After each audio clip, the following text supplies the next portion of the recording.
It's my pleasure to be here this evening to ask you to join together with me to welcome Les Brown for his third in a series of 4 classes.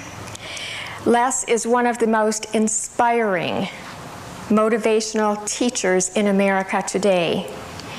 When I heard him 3 years ago, it actually brought tears to my eyes, and I rushed one of my sons over afterwards to introduce him to Les.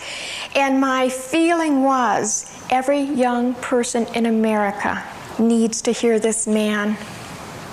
Because if you could start them out young, learning the kinds of ideas that he can put across so beautifully and so enthusiastically and so from the heart, it would change America.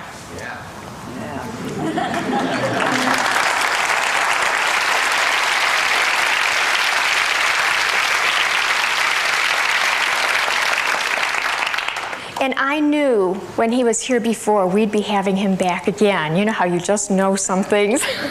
And so I'm just thrilled tonight to introduce to you Les Brown.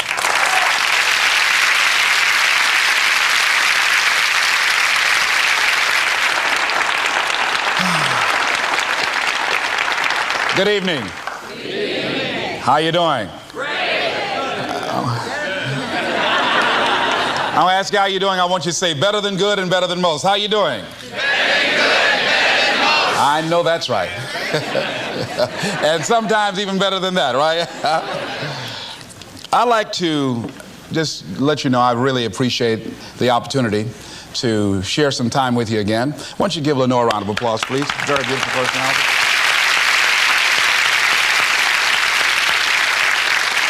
I'm very, very supportive of this ministry.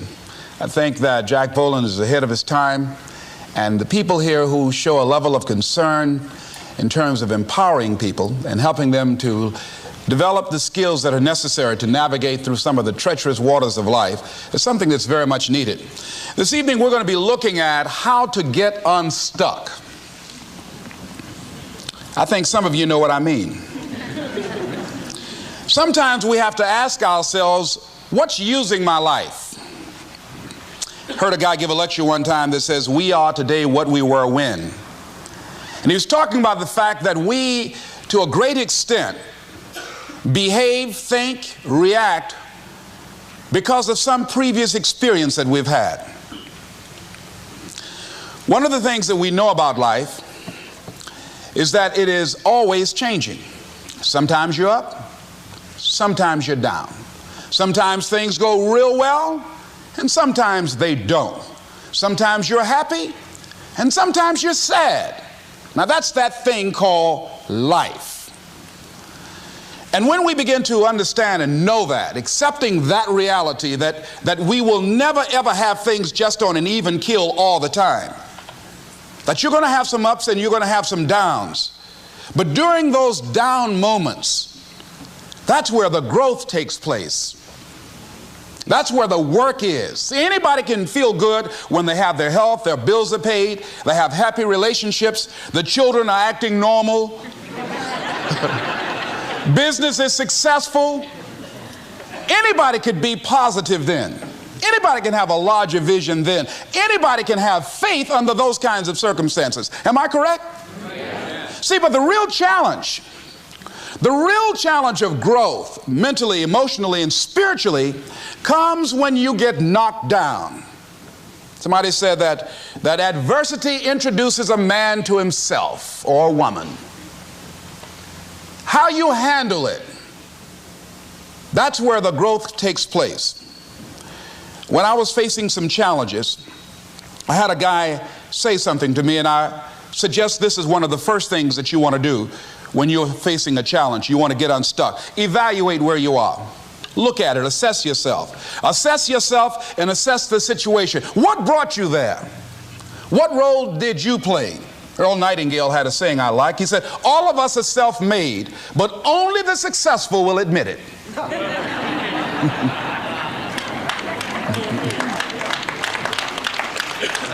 What has brought you to this point? What did you learn from it?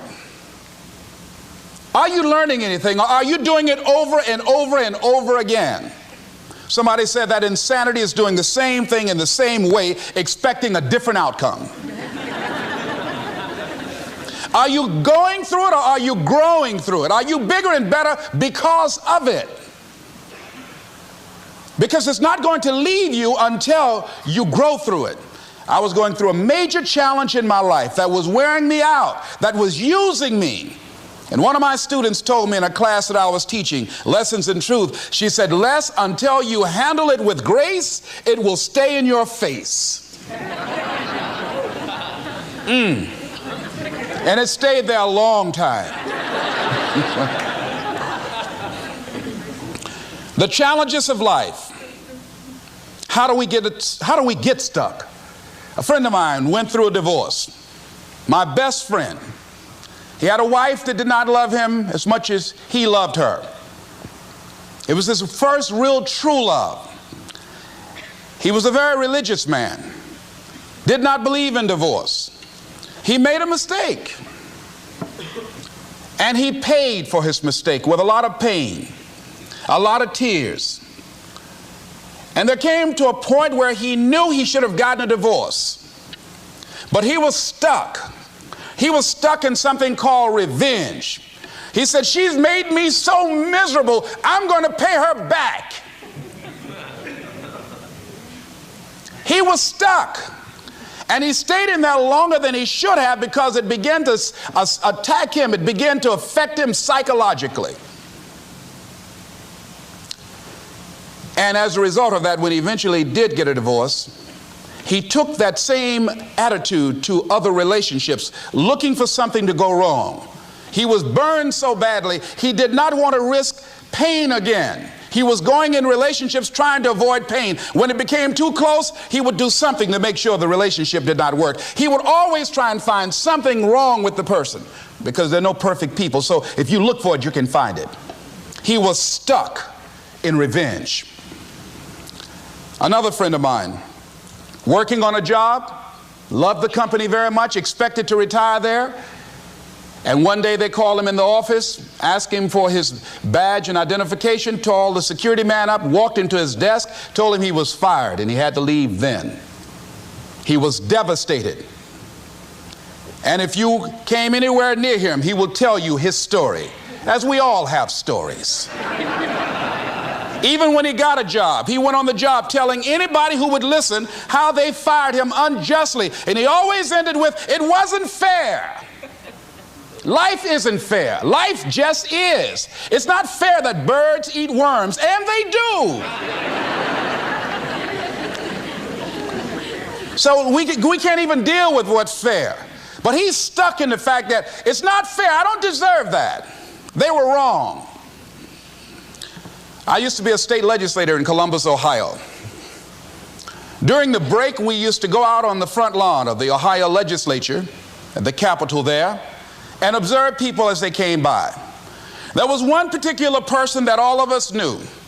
The children, adults, everybody used to pick at him when he came by. We called him Chicken Man. He had a feather in his hat. He had a toy chicken on top of his car that he would drive around the area in downtown, blinking his lights and occasionally blowing his horn. When he got out of his car, he would walk downtown with a baby carriage with two little baby dolls in there and a picture of a woman. And when you say something to him or came near him, you would hear him making the sounds of a chicken. All of us used to laugh at Chicken Man. We didn't know Chicken Man's story. Chicken Man woke up one morning around 3 a.m. and his house was on fire. He panicked and he got out of the window and left quickly, only to get outside to hear his children and his wife screaming for help. He ran back to the door to go in to save them, and the flames were too hot, too awesome. He tried to get in, he couldn't get in. He was desperate, frantic. Pretty soon the cries stopped. They perished in the fire. His brother-in-law came, found out that his sister had died and his nieces in the fire, grabbed Chicken Man and started beating him. You chicken, why did you save my sister? You're a chicken, you're a chicken. When the people pulled him off Chicken Man, they picked him up and said, are you all right? And Chicken Man looked at him and he started making the sounds of a chicken. he never ever overcame that tragedy. He was stuck from that experience. None of us knew why Chicken Man went around with this picture and these little dolls. I remember when I was stuck in anger for a long time, when I made a commitment to my adopted mother that I was going to purchase her a home. I'll never forget the experience of working real hard to get the money for the down payment. Someone had told me of a beautiful home in an exclusive area of Miami. I went to see it, took my mother there, and she said, yes, I want it. It was on the water. We went to the closing. My attorney said, Les, have you had a title search? I said, what's a title search? Well, we just take a couple of days to check it out and make sure there are no liens against the property that you might have to pay if you buy this home. The guy who was there selling me the house, he said, listen, he said, the only reason that I'm selling you this house and selling it at a loss is because I admire the fact that you want to purchase this house for your mother. I have another guy who will give me substantially more money, but I like you. And I've got to get back to Philadelphia. Now, if we cannot consummate this deal now, then the deal is off. I said, there are no liens against the property? He says, no, of course not. I looked at my attorney. I said, I believe him. I'll sign. She said, Mr. Brown, I'm not questioning his honesty. She said, but business is business.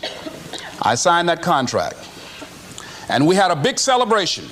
Everybody in the neighborhood was talking about Leslie coming home, one of the twins that Mamie adopted, to buy her a home. Child, isn't that nice? God is going to bless him. A few weeks later, I received a letter, a registered letter, indicating that the house was going up for sheriff's sale on the courthouse steps. A man had filed a $12,000 lien against the property because the previous owner owed him that money. And if I did not come up with $12,000 in 30 days, he was going to sell the house to the highest bidder. I called this man and said, Mister, my name is Les Brown. I purchased this house. I had nothing to do with your prior bill. He said, that's not my problem. He said, you should have had a title search. I said, can you give me time? I said, my mother is an older lady. She has a bad heart. And I said, please. I said, if you just give me the time, I don't know how I'm going to do it with the house note and everything else, but I think I can pay you at least $2,000 a month, and within 6 months, somehow I will pay you your money. He said, no, I want it all in 30 days or you get out. I did everything I could, racked my mind thinking about how I could get $12,000 because I took everything I could to get the money just for the down payment and the closing. I finally had to face the reality that I wasn't going to be able to do it.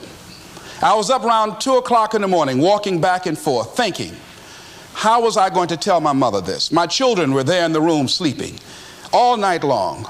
I agonized over this. I lost over 23 pounds. Pretty soon I went in the room where my mother was sleeping and I said, Mama, I got down on my knees by the bed. I said, Mama, I got to talk to you. And she said, what's wrong?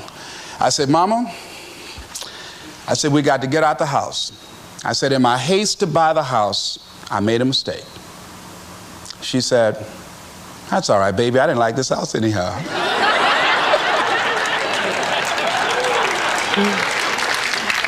I said, Mama, you told me you loved it. I brought our friends out here to see it. She said, you know I have arthritis in my knees, and I don't like going up the steps, but I knew it made you happy. You loved it so much. I said, Mom, I've lost 23 pounds agonizing over this. Well, we had to pack up and go back to the old house down the street from Northwestern High School in Liberty City. All those neighbors who came out and saw us leave, those neighbors were there as we were coming back. We went in the house, the roaches were playing cards saying, come on in and take a hand. I was wiped out. I was embarrassed and humiliated. Words cannot encompass the symbolism of what I felt. I remember when I was unloading the furniture and I began to cry. My sister came by. You know you didn't have any money to buy no house, Mr. Big Time. Had hadn't given me a quarter.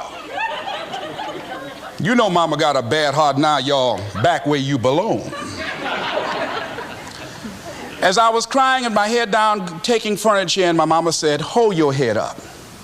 I said, Mama, I just feel so bad about this, Mama. She said, hold your head up and dry your tears. You have nothing to be ashamed of. And I did, as we unloaded that furniture in that house. For several weeks, I was numb. I was immobilized with anger. If I had seen that guy, I was thinking about flying to Philadelphia. I had all kind of dreams about him. And I didn't want to hit this guy here. Hitting would have been too good for him. I just wanted to just grab him and just bite him. I just made it, found him. They say, well, we found this guy just chewing on him. Beating would have been too good for him. I'd have just bit him every time he... I'd have been like a Doberman pincher. Yeah? God would have said, I thought I made everything, but I don't know where this came from. I was reading a book on forgiveness. And they had a line in there that says, forgive and grow. I had to let that luggage go. You see, your mind is, you know, when you go into a service station to get gas, you don't go in there and just start pumping. When you push the lever up, it clears the previous bill. By the same token, if you want to begin to move, you've got to clear your mind of all the unnecessary luggage and baggage that's weighing us down. I couldn't move. I couldn't think about what am I going to do to get out of this situation, because I was so concerned about what happened and what he did to me and how bad it was. I was so stuck in that I couldn't even focus on what I should have done. Feeling sorry for myself and angry, and none of that was taking me anywhere. So pretty soon I learned through effort, made a conscious, deliberate, determined effort. I had to let it go. I had to forgive it. Let it go and begin to focus on developing myself. And I say to you, you're going to have people to do things to you. Things are going to happen to you. And the most important thing to do is to harness your will and let it go and move so you can grow, so you can get on with your life. It doesn't matter about what happens to you. What matters is, what are you going to do about it? Amen. What are you going to do now, Les? Huh? How long are you going to tell everybody at the bus stop and anybody who would stand and listen to you? How long are you going to repeat the same thing over and over and over and over and over again? How many times do we have to hear that? Don't go around telling people what your story is. Everybody has a story. 80% don't care and 20% glad it's you.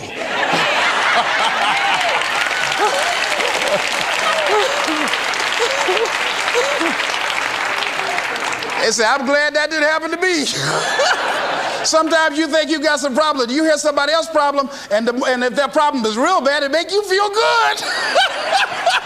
Am I right? All right. So I had to let that go. All of us got stories to tell. Chicken Man allowed his tragedy to destroy his life. All of us have experienced some tragedy, and if we haven't, we will. And you can either let it destroy your life, or you can build upon it. You can permit it to let it hold you down, or you can decide, I'm not going to let that happen to me. I'm bigger than this. Make a declaration to yourself. Declare all-out war that you're going to get out of this rut. I don't care how good you are. I don't care how talented you are. I don't care how much you work on yourself. There are some times when things aren't going to go right. They just are not going to go right. There are times when anything that can happen will happen. Murphy's Law will be knocking at your door. Why? I don't know why. That's called life. And you have to deal with it. Sometimes your life will be in a slump, just like sports. Some of the best shooters can't hit baskets different times in games. They get in a slump. Do they sit on the sideline and say, I just didn't hit a basket today? No, they continue to execute. I suggest to you that if you are facing a challenge, don't stop. Stay busy. Work your plan. Continue to do those things that you know that work for you after you have evaluated yourself in the situation. Continue to move. Stay busy, stay busy, stay busy. Repeat out to me. Help somebody. And help yourself. Because what you give is what you get.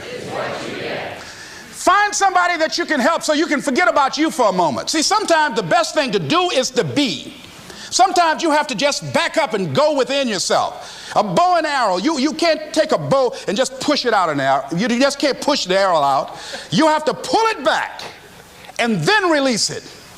Sometimes you have to back up and go within and pray and meditate and recharge your batteries. Go away, clear your head, and then come back and look at it from a different vantage point. Don't operate while you're under the spell or the effect of what's going on. Next thing is that you've got to activate the thinker in you.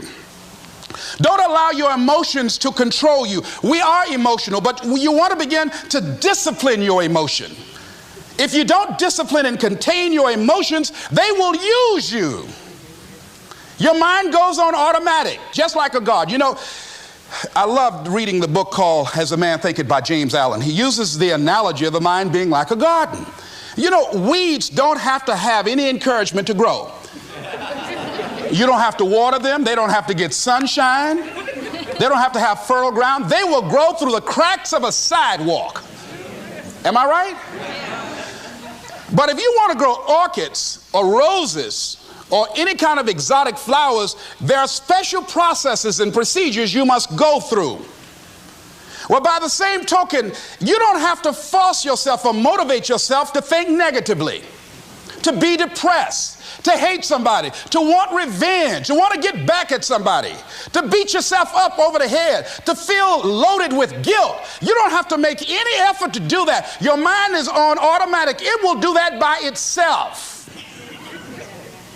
But if you want to begin to move into your own personal greatness, if you want to begin to really enjoy a happy, successful, healthy life, you've got to be willing to go against the tide. You've got to be willing to harness your will and say, in spite of this, I'm in control here. I'm not going to let this get me down. I'm not going to let this destroy me. I'm coming back, and I'll be stronger and better because of it. You have got to make a declaration that this is what you stand for. You're standing up for your dreams. You're standing up for peace of mind. You're standing up for health. You want it, and you're going to go all out to have it. It's not going to be easy. When you want to change, it's not easy. If it were in fact easy, everybody would do it. But if you're serious, you'll go all out. So yes, I'm going to turn this situation around. I'm not going to sit back and moan and cry over what happened and what went wrong and who did what. I'm going to do something about this situation. The next thing that is important is that expect things to get better for you, because they are. See, life is cyclic. You're not, whatever experience you're having right now, it has not come to stay. It has come to pass. Not to stay, just to pass. It's just going through. The biggest challenge is to know what's happening. This is a part of this thing we call life. This too shall pass. And maintaining perspective, putting it in perspective. I was doing a training at a college, and it was a 2-day training during orientation. And in the training that I provide, I'm a motivational speaker, but I conduct processes in personal dynamics, where people begin to go through changes that stimulate the right and left hemisphere of the brain, enable them to see themselves differently. I conducted this particular simulation with these young kids, 17 and 18 years of age, so that they would begin to see how they make decisions and how they would survive in this particular simulation process we gave them. We had them to do it individually and then collectively. Over 30% of them wrote down as their first option, in order to survive, they would commit suicide. First thing they wrote down. Suicide among young people has increased 300%. Over 5,000 will successfully take their lives this year. Why? Why did they do that? I said, I was so shocked. I said, what do you mean? Well, at least we would not suffer. And then they had the nerve to write down all of the other things they were going to do after they committed suicide. say, listen, Kadumbo. No, when you come up with a permanent solution for a temporary problem, that's it. Game's over. That's it. You're not going to do anything. Anybody wrote suicide at the top, you can put your pencil down. See, a lot of us, because of our limited vision of ourselves, a lot of us who begin to focus on problems and enable them to overwhelm us, we begin to think that we have no options. We begin to believe that there's no way out. Repeat after me, there's always a way. Where there's a will, there's a way. Shake somebody's hand on your right and left and say, I'm unstoppable.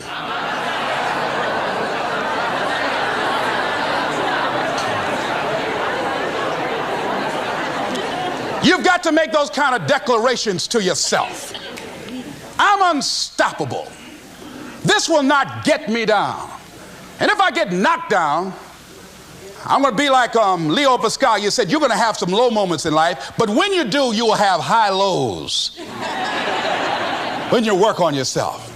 What are some of those things that you can do during this period of time? Go for walks. Do some things for you. Just go for a stroll so you can engage in some reflective thinking on life, on yourself, looking and enjoying the universe, smelling the roses along the way. Listen to upbeat music, music that inspires you. I have oldie but goodies. I have strategies that I engage in to recharge my batteries. I'm preparing for that because I know things are going to happen that I cannot anticipate. A very good friend of mine died the other day. I had a program for myself. I have books that I read that inspire me, tapes that I listen to that fire me up. Because you're going to have sometimes low moments when you won't want to get out of bed. You just want to stay there. At times you won't want to come out the house. At times you'll be feeling bad and don't know why. What's wrong? I don't know. Just leave me alone.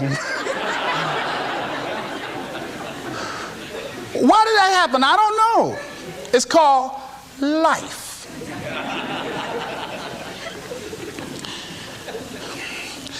The other thing is take full responsibility for your life. Accept where you are and the responsibility that you're going to take yourself where you want to go. Someone said we have two primary choices in life. We can either accept conditions as they exist, or we can take the responsibility to change them.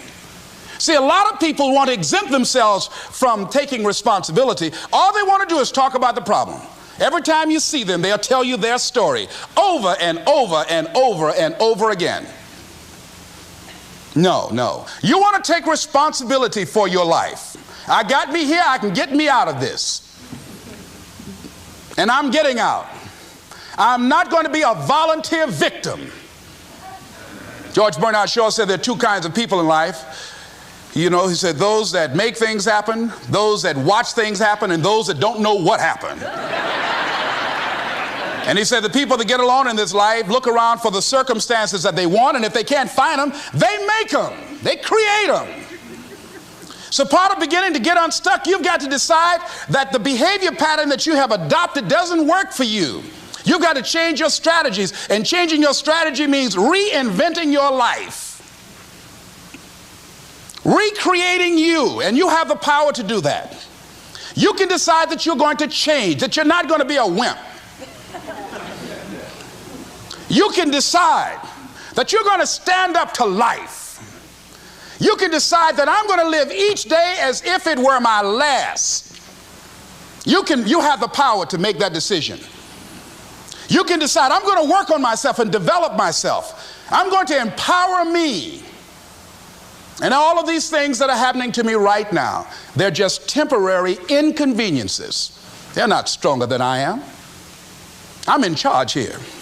Next thing is separate what you do from who you are. That's what the guilt trap is about. See, a lot of folk won't let you forget what you used to do or what you have done, what mistakes you've made. All of us have made some mistakes in life. All of us have done some things that if we had them to do over again, we wouldn't do it again. There are a lot of things that if I had it to do over again, if I knew then what I know now, I would have done it differently. Well, it didn't happen that way. And that's what you call life. I didn't do it like that. Oh, you don't want me to live that down? on, how you want to keep on putting that in my face about what I did. Guess what? I'm not interested. That's what I did then. Won't do it today, so you are picking on an innocent man. Hello.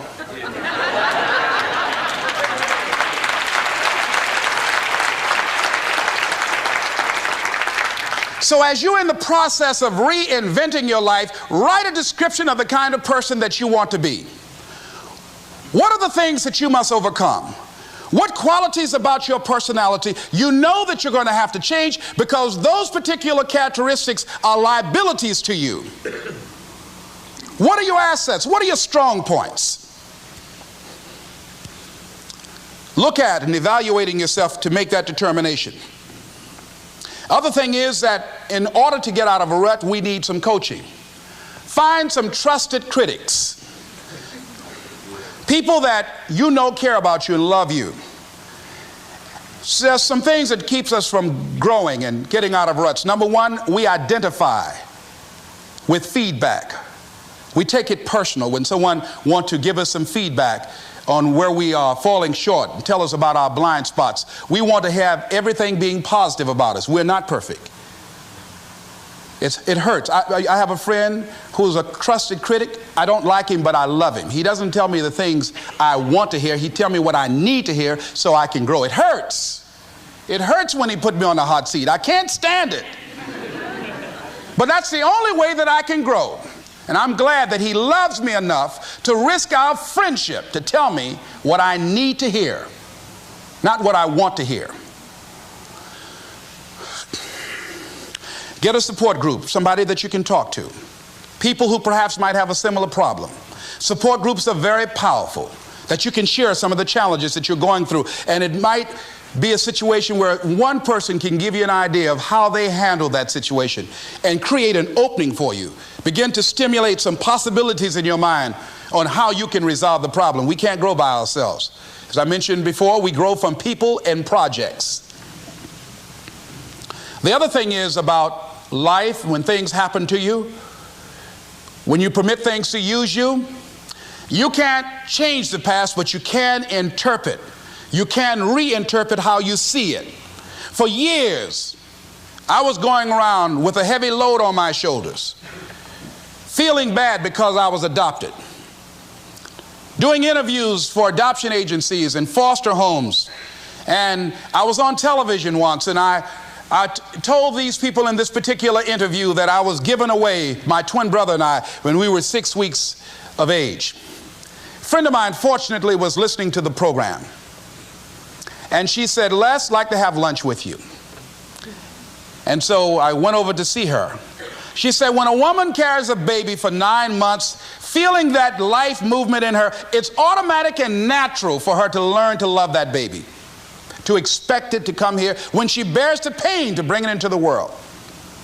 Your mother, Mamie Brown, when she came in to adopt you guys, she didn't go through that process. She looked at whoever your biological mother was and said, I'll take him.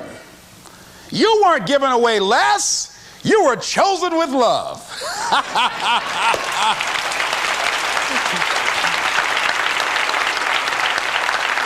Same circumstances, same event, but reinterpreted. An interpretation that empowers me. Am I making sense to you? Yeah. So when you begin to look at your past, give an interpretation that empowers you. That's where I used to be. That's not where I am now. I'm growing. Now I want you to think about, in your mind right now, think about some particular event or act in your life that you feel very bad about, that you really regret that that took place. If you had to do over again, you would do it differently. With that there, I want you to see yourself in your mind's eye and say to yourself, I love myself unconditionally, and I forgive myself. If I knew better, I would have done better. I want you to think about somebody that caused you some pain, caused you some disappointment, somebody that you don't like. Let me tell you something about the mind, how it uses you. Tell you something super stupid that I used to do. Do you know for years I hated my mother and my father, whoever they were, because they gave me away as I thought at that point in time? And guess what? I didn't have any faces for the hatred because I never saw either one of them. And I said, I hate them for that. And then once I forgave them and said, it's okay, had they not given me away, I would have never been blessed to have the mother that I have, who to me is the greatest mother in the world. So the universe unfolds as it should.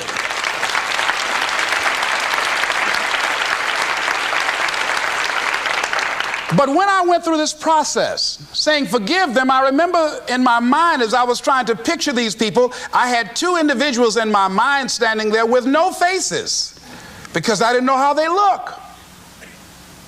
But I released that. I let that luggage go. Think about somebody that you've hurt, somebody that you've disappointed, either deliberately or inadvertently,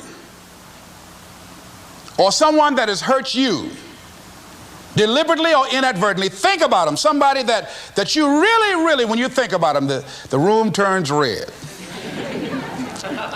Look at them in your mind's eye and say, I forgive you. I forgive you unconditionally. Whew, boy, that's a heavy load to let off. When I thought about that guy, I said, wait a minute, I can't, no, you don't know what this guy did. This was my mama. You don't know what we went through. My student said, Les, forgive, let it go. If you want to be forgiven, you better forgive somebody. None of us are perfect. All of us have made some mistakes. And it wasn't easy. It's not easy forgiving, am I right? It's hard. See, everybody won't forgive. They say, I forgive, but I don't forget now.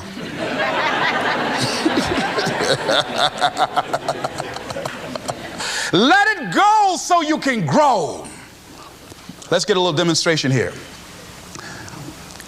Throw it up on this side here, right? Demonstrate it like this. Let's go. I throw away negative thoughts.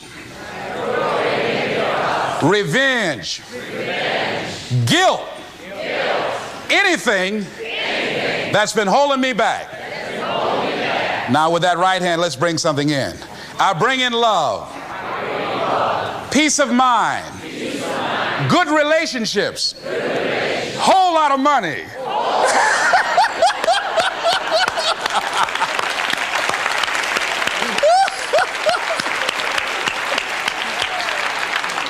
I don't know why people raise their voices when we say a whole lot of money. I mean, they get serious too, you know what I mean? And usually people don't use one hand, they use two hands. They try to borrow somebody else's hand, you know?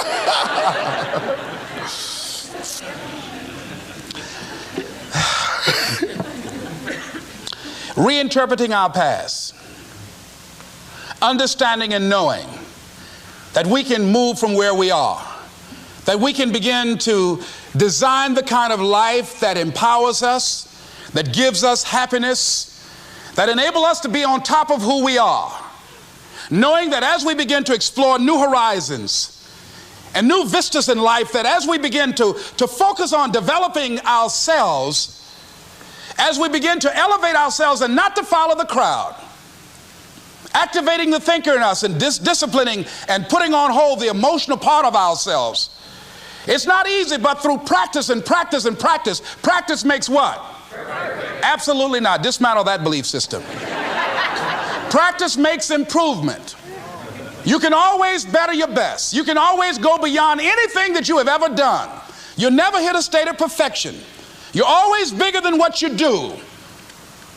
And so all you're looking for are new breakthroughs through practice and practice and practice. You'll get better and better and better. And there's still some things that will happen to you that will catch you on the blind side that you did not anticipate. You'll get knocked down, but you won't be knocked out. You'll be able to get to your feet again, be on the ropes, but you'll have a fast recovery rate when you work on yourself. Read inspirational books, of course. Listen to tapes that begin to inspire you, and stay around people who will empower you. People that will help you feel good about who you are as you're in the process of transforming your life. Life is so beautiful. Today someone gave me something on life called What is Life? I'd like to share it with you. In summary, getting unstuck means that you are going to start living life on your terms rather than just gliding through every day on automatic. That you are aware, that you're stimulated and you're excited about your unfolding future, that you have a special power within, that you know that things are going to get better for you. You know that you can handle this, and sometimes you have to cry. Sometimes life will take you to your knees. But the pain opens spaces in the heart for joy. Somebody said about life, I love this, says, life is like an onion. You have to peel it one layer at a time. And sometimes you cry.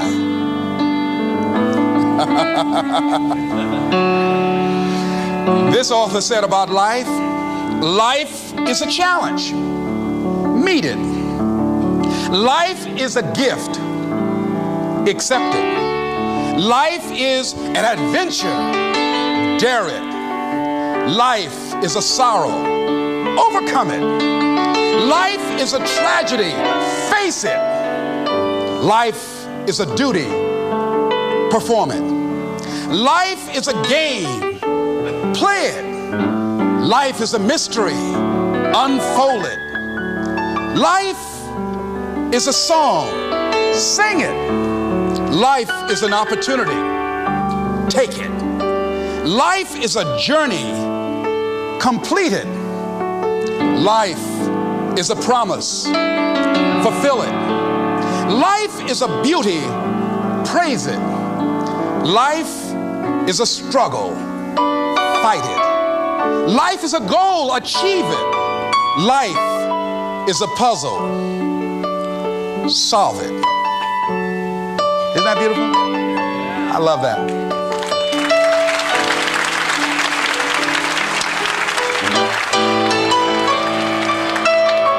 Remember something I heard in high school. It's called, I met a man today. At first I said he's Irish, for he has an Irish way. A sympathy and friendliness that warms you through and through. And then I thought, oh no, he's not. He really is a Jew. His eyes so dark and eloquent, like eyes of pearl, like those of Peter maybe, or perhaps Emmanuel. He stood there with a quiet grace, so slim he was and tall. I knew he was an Englishman and not a Jew at all. And yet his skin was very fair, a Viking he could be, such as those who cast their ships against the sea. His hair was dark with the mist of India, Japan. His courtesy was China's own, his dignity Iran. I met a man today and he was marvelously fair. He really was a child of God, and he came from everywhere. This is Mrs. Mamie Brown's baby boy saying it's been a plum-pleasing pleasure as well as a privilege. Thank y'all here.